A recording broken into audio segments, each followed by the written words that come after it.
आप सभी का आज की इस क्लास में स्वागत है। आज हम सीखेंगे प्रश्नावली 2.5 का पहला और दूसरा प्रश्न। इसमें हम सर्वसमीकाओं के प्रयोग द्वारा बहुपदों के गुणनखंड या उनका प्रसार करेंगे। वीडियो को देखने के बाद आपको ये कैसी लगी कमेंट बॉक्स में ज़रूर बताइए। ज़्यादा से ज़्यादा बच्चों तक इसे पहुंचाने के लिए शेयर कीजिए और हमसे जुड़े रहने के लिए चैनल को सब्सक्राइब कर बेल आइकन को जरूर प्रेस कीजिए। प्रश्नावली 2.5 का तीसरा प्रश्न है, उपयुक्त सर्वसमीकाएं प्रयोग करके निम्नलिखित का गुणनखंड कीजिए। तो नीचे हमको कुछ गुणनखंड करने के लिए पद बहुपद दिए गए हैं।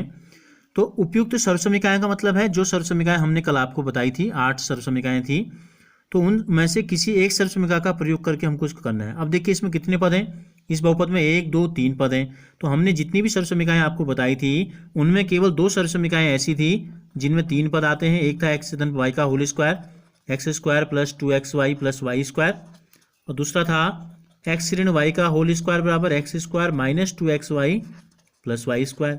तो अब देखो इसका जो रूप है क्या है, 3 पद हैं और तीनों धन में है, तो किससे मेल खा रहा है, एक्स धन वाई का होल स्क्वायर से।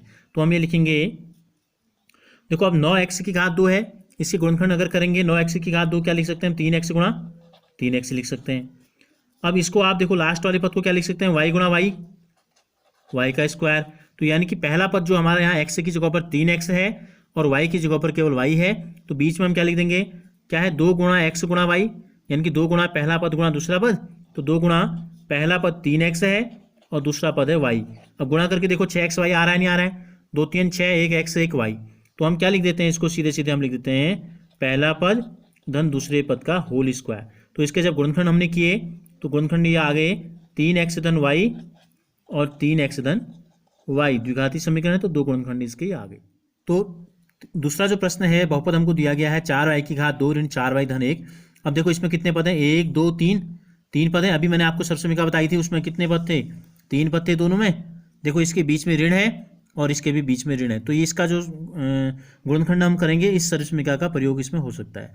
तो देखो हम लिख देते हैं इसको 2x गुणा 2x, 4y की घात 2 को क्या लिख सकते हैं, 2y गुणा 2y, 2y गुणा 2y। और ये क्या है, 1 एकम 1 लिख सकते हैं, इस वाले को हम लिख सकते हैं 1 एकम 1, 1 गुणा 1। तो बीच में क्या आता है, 2 गुणा पहला पद यहाँ 2y आ रहा है और दूसरा पद आ रहा है यहाँ 1। अब गुणा करके देखो 2 दूनी 4, 4 एकम 4y, वही बैठ रहा है बिल्कुल फिट। तो ये हो जाएगा 2y की घात 2 ऋण 2 गुणा पहला पद गुणा दूसरा पद 1 की घात 2। तो ये हो गया a ऋण b, पहला पद ऋण दूसरा पद का होल स्क्वायर, यानी कि जब हमने गुणनखंड किए तो यह आए 2y ऋण 1 और 2y ऋण 1। प्रश्न हमको दिया गया है वो है एक्स स्क्वायर ऋण वाई स्क्वायर बट्टे 100। तो देखो अब कौन सी सर्वसमीका हमने ऐसी पढ़ी थी, हमने एक सर्वसमीका पढ़ी थी इस रूप की। पहले तो हम इसको सरल कर लेते हैं। देखो ये हम लिख सकते हैं इसको एक्स स्क्वायर ऋण, ये है वाई, नीचे क्या है 100 को हम लिख सकते हैं 10 गुणा 10, क्या लिख सकते हैं 10 गुणा 10, यानी कि वाई भी 2 बार है 10 भी 2 बार है, तो हम इसको ऐसे लिख लेते हैं।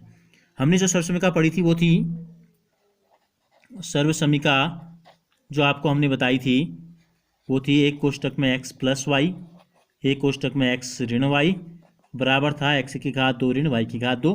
तो इसका उल्टा हम देखते हैं, देखो x की घात 2 ऋण y की घात 2 है, तो क्या हो जाएगा, एक कोष्टक में दोनों को जोड़ देंगे, एक कोष्टक में दोनों को घटा देंगे, पहले पद और दूसरे पद को। तो पहला पद क्या है, यहाँ x है, पहला पद है यहाँ x, दूसरा पद है y बट्टे 10, तो एक कोष्टक में y बट्टे 10 को जोड़ देते हैं और पहला पद x और y बट्टे 10, दूसरा पद बीच में ऋण लगा दिया।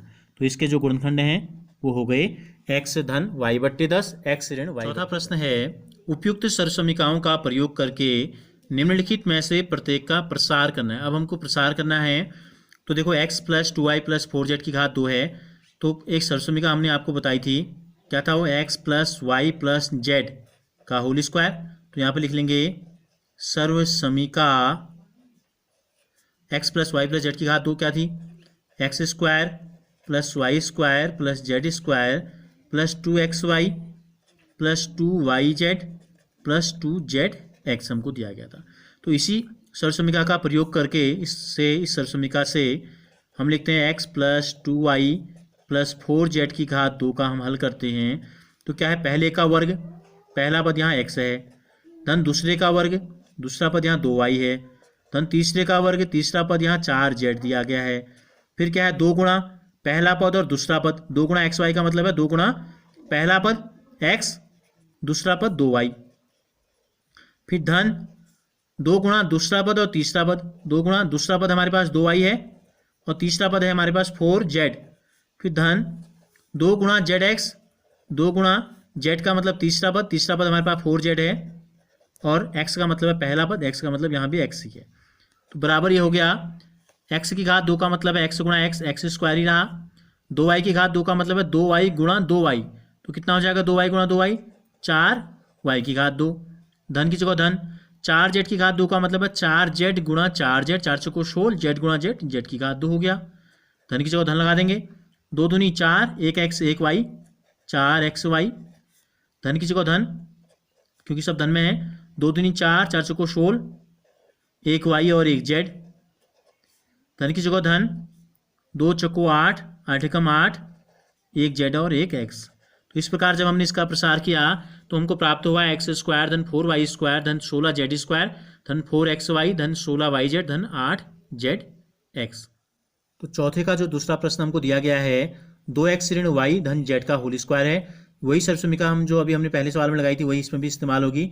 बस हमको इस बात का ध्यान रखना है, देखो इसका जो पहला पद है x, उसकी जगह पर हमको 2x रखना है। दूसरा पद जो y है उसकी जगह पर हमको ऋण y रखना है और z की जगह पर z ही है। बस पहले पद की जगह 2x और दूसरे पद की जगह ऋण y हम रखेंगे। तो हम देखो 2x ऋण y धन z की घात 2 का जब हम प्रसरण करते हैं, खोलते जब हम इसको हैं, तो पहले की घात 2, पहला पद 2x है, धन दूसरे की घात 2, दूसरा पद ऋण y हमने कहा लेने के लिए, तीसरा पद z की घात 2, धन 2 गुणा x का मतलब पहला पद हमने हमारे पास क्या है 2x, गुणा दूसरा पद यहाँ हमारे पास क्या है ऋण y, धन 2 गुणा yz यानी कि दूसरा पद y की जगह पर ऋण y है और z की जगह पर z ही है, धन 2 गुणा z, तीसरा पद x पहला पद x की जगह 2x है। अब हम क्या करते हैं, देखो 2x की घात 2 का मतलब है 2x गुणा 2x यानी कि 4x गुणा x हो गया x स्क्वायर। अब देखो ये ऋण की घात 2 है, ऋण गुणा ऋण होता है धन और धन गुणा धन हो जाता है धन, तो ये हो जाएगा धन y की घात 2 धन z की घात 2।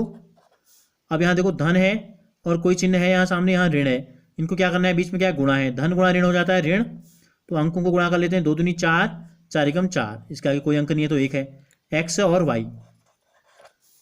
फिर यहाँ देखो धन है, गुणा क्या है ऋण, धन गुणा ऋण ऋण हो गया, 2yz आ गया, 2yz, धन कोई चिन्ह है आगे, कुछ नहीं है, ऋण का नहीं है, 2 दूनी 4, 1z 1x। तो इस प्रकार से हमने जब इसको खोला। चौथे का जो तीसरा है इसमें हमको दिया गया है 3 पद, इसमें भी दिए गए हैं, बाहर से स्क्वायर है, तो वही सर्वसमीका जो अभी तक हमने 2 सवालों में लगाई थी वही इसमें भी लगाएंगे। तो देखो क्या है, पहले की घात 2 धन दूसरे पद की घात 2 धन तीसरे पद की घात 2 धन 2 गुणा पहला पद ऋण 2x गुणा दूसरा पद 3y, फिर धन 2 गुणा दूसरा पद गुणा तीसरा पद, फिर धन 2 गुणा तीसरा पद पहले और फिर अंतिम शुरुआत वाला पद दिया जाता है। तो ये हो गया ऋण 2 गुणा ऋण 2 धन 4, x गुणा x की घात 2 धन 3 3 9 y गुणा y स्क्वायर, 2 गुणा 2 4, z गुणा z की घात 2। अब देखो यहाँ धन है एक ऋण है, धन गुणा ऋण ऋण, 2 दूनी 4, 4 3 12, 1x 1y, 12xy हो गया। यहाँ तीनों धन में है तो धन आ जाएगा, 2 3 6, 6 दूनी 12, 1y और 1z, धन गुणा ऋण ऋण, 2 दूनी 4, 4 दूनी 8, 1z 1x। तो क्या होता है यहाँ, चूंकि एक पद में x क्या था, x के साथ ऋण में था, तो लास्ट के 3 पदों में जिन जिनमें x होता है, देखो यहाँ x है और x है, उनके साथ ऋण का चिन्ह आता है, अगर तीनों में से केवल एक पद ऋण का है तो। चौथे का चौथा प्रश्न है 3a ऋण 7b ऋण c। अब इसमें क्या हो गया, देखो 2 पदों के साथ ऋण आ गया है, सर्वसमीका वही हमको प्रयोग में लानी है, पहले का वर्ग धन दूसरे की जगह पर हम इस्तेमाल करेंगे ऋण 7b का वर्ग और तीसरे की जगह पर हम इस्तेमाल करेंगे ऋण c का वर्ग। देखो पहला पद 3a है, दूसरा पद ऋण 7b है और तीसरा पद ऋण c है, धन 2 गुणा पहला पद 3a गुणा दूसरा पद ऋण 7b, धन 2 गुणा दूसरा पद ऋण 7b गुणा तीसरा पद ऋण c, धन 2 गुणा अंतिम पद तीसरा पद गुणा पहला पद होता है, पहला पद आ गया 3a। देखो 3 को 2 बार गुणा करेंगे, 3 गुणा 3 9, a को 2 बार गुणा करेंगे, a की घात 2, ऋण गुणा ऋण धन हो जाता है, ये भी धन ही है, 7 सत्ता होता है 49, बी गुणा बी हो जाएगा बी की घात 2। ऋण गुणा ऋण धन, धन गुणा धन धन, तो सी की घात 2 ही रहा।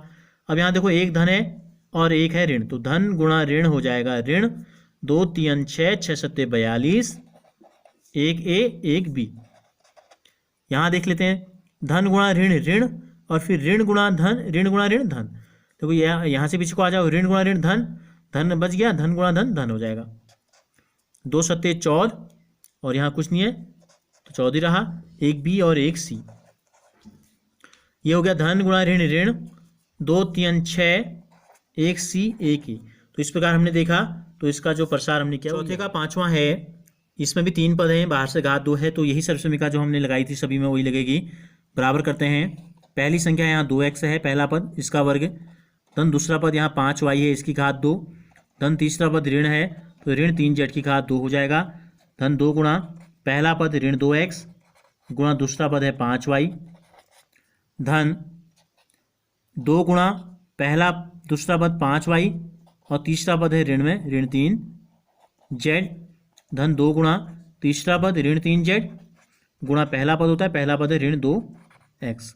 अब हम इनको हल कर देते हैं। देखो ऋण गुणा ऋण धन, 2 दूनी 4, x गुणा x, x की घात 2, धन की जगह धन, 5 5 25, y की घात 2, ऋण गुणा ऋण धन हो जाएगा, धन गुणा धन धन आ जाएगा, 3 3 9, z की घात 2, धन गुणा ऋण ऋण, 2 दूनी 4, 4 पंजे 20, एक x एक y, धन 2 पंजे 10, 10 3 30, धन गुणा ऋण ऋण हो जाएगा, 2 पंजे 10, 10 3 30, एक y और एक z, धन गुणा ऋण ऋण, ऋण गुणा ऋण धन, 2 3 6, 6 दूनी 12, एक z और एक x। तो ये हो गया। जो छठा प्रश्न है वो है 1/4 है, ऋण 1/2 भी, धन 1 की घात 2, 3 पद हैं और बाहर से घात 2 है, तो वही सर्वसमीका क्या है। पहला पद जो है 1/4 की घात 2, धन दूसरा पद है ऋण 1/2 भी, ऋण चिन्ह अगर है तो ऋण को साथ में लेना है, धन तीसरा पद है 1 की घात 2, धन 2 गुणा पहला पद 1/4 गुणा दूसरा पद ऋण 1/2 बी। फिर क्या होता है धन 2 गुणा दूसरा पद गुणा पहला तीसरा पद, धन 2 गुणा तीसरा पद गुणा पहला पद। अब इनको हल कर लेते हैं। देखो 1/4 गुणा 1/4, अंश को 2 बार गुणा करते हैं, एक एकम एक, नीचे वाले को फिर गुणा कर दो, 4 चौको 16, ए गुणा ए स्क्वायर, ऋण गुणा ऋण धन हो जाएगा, धन गुणा धन धन हो जाएगा। अब देखो 1/2, एक एकम एक, 2 दूनी 4, बी गुणा बी स्क्वायर, धन एक एकम एक हो गया। अब यहाँ देखते हैं क्या होता है। देखो यहाँ एक तो धन है एक ऋण है, धन गुणा ऋण ऋण हो जाएगा, ये 2 गुणा अंश में भी है गुणा में, 2 हर में भी है, तो 2 से 2 कट जाएगा, क्या बचा केवल 1/4 ए बी, 1/4 ए और बी बच जाएगा। यहाँ एक धन है एक ऋण है, धन गुणा ऋण ऋण, इस 2 से ये 2 कट गया, क्या बचा केवल ऋण बी, यहाँ भी 1 है, बी 1 जा बी, और यहाँ 2 एकम 2, 2 दूनी 4 अगर हम कर दें तो यहाँ की एक धन में है, ऊपर बचा 1, नीचे बचा 2 और एक बचा ए। तो ये हो गया इसका प्रसार।